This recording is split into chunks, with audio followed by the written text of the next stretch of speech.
eliminating Mitch Marner, talking about it out loud, I don't know if you can expect it to change significantly because I don't know if they could have, they would have. Yeah.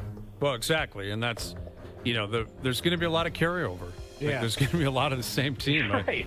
And they're a good team. Like they're still a really good team. Like they have both their goalies, all their defensemen. They're going to add some depth. Yes, Marner's out. That's a very significant regular season piece in particular. But Waz in. I don't know enough about Michelli to make a projection on what he's going to look like. You know what he's like though, Hayes? He might be like I don't want to stretch too far. He plays a similar style of Mitch Marner, just not nearly as good. Mm-hmm. That makes sense. Yeah. Like he's sort of a complimentary facilitator, creative with the puck, pass first guy, not robust physically, relatively responsible, and he might get you, if he plays with good players, he might get you 50 points. So versus the 100 Mitch gets, but like that's sort of what he is. Okay. Well, listen, if it pops here, then that's a good find because they didn't pay a lot for him. But beyond that, there's going to be more additions. There's going to be depth, but there's still going to be a good team. Like this year, I fully expect that there's still going to be a good team. But Florida's going to be a great team. Yeah. I think Montreal has improved. I'm curious what Ottawa still has in store the rest of the offseason because they haven't changed a lot. They've kind of brought the band back for the most part. But it's going to be Tampa's going to be good. I just feel like those are the teams. Like I don't think Buffalo's improved. I don't think Detroit's improved. I think Boston's still going the wrong way.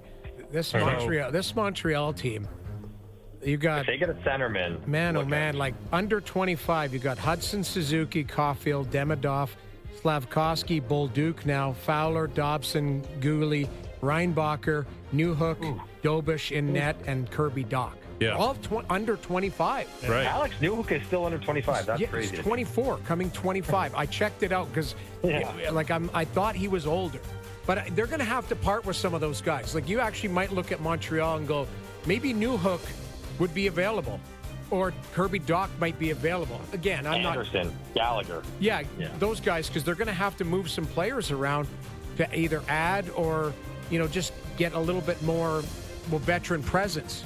But it'll be interesting to see. Like, I think they're better, but they made the playoffs last year, so they're trying to chip away. Ottawa added Lars Eller, but I think they're looking for Shane Pinto growth. I think they're, Dylan Cousins a full year there, see what he does. Like, there's work to be done, but I like that.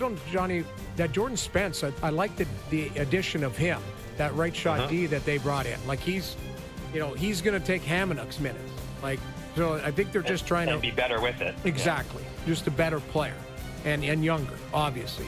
But these teams, they're not going away. No, but this is the nature of pro sports. Like, and I was trying to say this on the panel. Okay, put Florida in their own situation. Obviously, they're unique. They're returning versus the entire team. What you're hoping for them is they get old and they get broken down and they get Bob gets an injury. Like, something happens that changes their dynamic. Because we've seen when they're at their best with that group, as they currently are, they're better than everyone else. But if we take them out, and I know you can't, but if you take them out of the Eastern Conference, who else is much better than Toronto? You can argue Tampa might be a little bit better and Washington might be a bit better and, I don't know, Carolina will be good again. Who's much better than Toronto? They're all lumped together.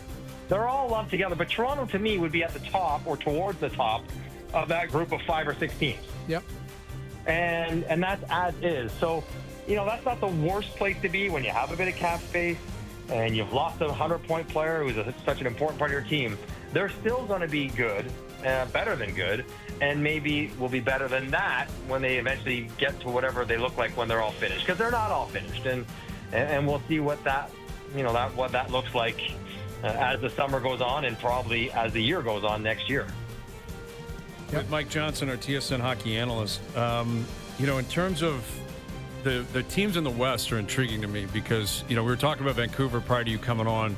Brock Besser, that was the biggest shock of the day for me, that he gets to free agency and ends up re-signing with Vancouver anyway.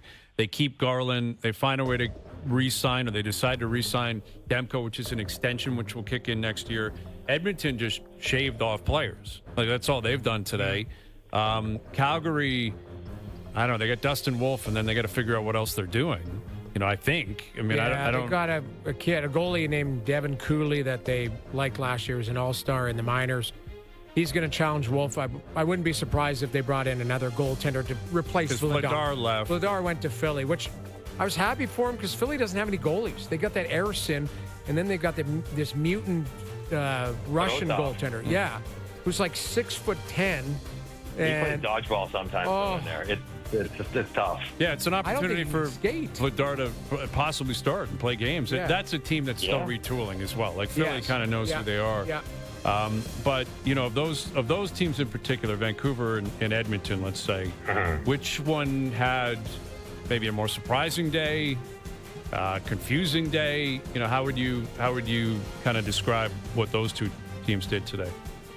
Okay, so for Vancouver, I say maybe not as surprising, but really quite confusing. Because when you factor in, Evander Kane coming over, Garland getting re-signed, Besser getting re-signed. So those are two guys, Noodles, you just mentioned. They tried to trade Garland and Besser in the last year and eventually re-signed them.